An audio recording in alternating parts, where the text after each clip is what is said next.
আজও যেন সভ্যতার বাইরে এই গ্রামের মানুষ। সামান্য বৃষ্টিতেই গ্রামের যোগাযোগ ব্যবস্থা হয়ে পড়ে বিকল।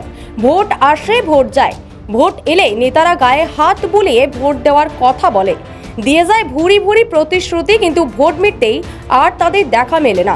অভিযোগ এই এলাকাবাসীদের। দীর্ঘদিন ধরে কাদাটা সিপেন আমল থেকে সেকশন হয়ে আছে, তবু আজ পর্যন্ত কিন্তু এই রাস্তাটা হচ্ছে না।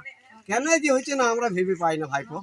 আমাদের সব দিকেই বিপদ। একটা যে কোনো কাজকর্ম হতে গেলে পরে পার্টির লোক বলো, পঞ্চায়েত বলো, পৌরসভা বলো, আমাদের এদিকে কোনো চোখ কান দেয় না। কীভাবে পার্টির লোককে আসে, ভোটের সময় ভোট দিতে হয়। হ্যাঁ, রাস্তা হবে, গায়ে হাত বলা সবই করা, তখন আমাদের সব পাড়ার লোকের সব বুঝে যায়। এখন অগত্যের গতি দিতে হয়। এবার না দিলে ভোট যখনই পেরিয়ে যায় তখন আর আমাদের চেনা না। এইটাই তো গরিব মানুষের পরিচয়। পূর্ব বর্ধমান জেলার মেমারি পৌরসভার 10 নম্বর ওয়ার্ডের ক্যান্ডেল বাঁধে রয়েছে একটি মাত্র রাস্তা। সামান্য বৃষ্টিতে রাস্তা দিয়ে হাঁটা চলা যায় না, হাঁটু পর্যন্ত হয়ে যায় কাদা, ঘরের মধ্যে ঢুকে পড়ে কাদা। ওই রাস্তা দিয়ে চলে না কোনো জরুরি পরিষেবার গাড়ি, ছেলেমেয়েরা যেতে পারে না স্কুলে। সব মিলে কার্যত গৃহবন্দী হয়ে পড়ে এলাকার মানুষ। আসে কাদাতে আসে, হয়তো পালিয়ে যায়, আসে না, রাস্তাতে ঘুরে যায়। একটু বাইরে বেরোনো যায় না, একটু রাস্তা হাঁটতে পারি না, একটু জল কি চাইছেন আপনারা?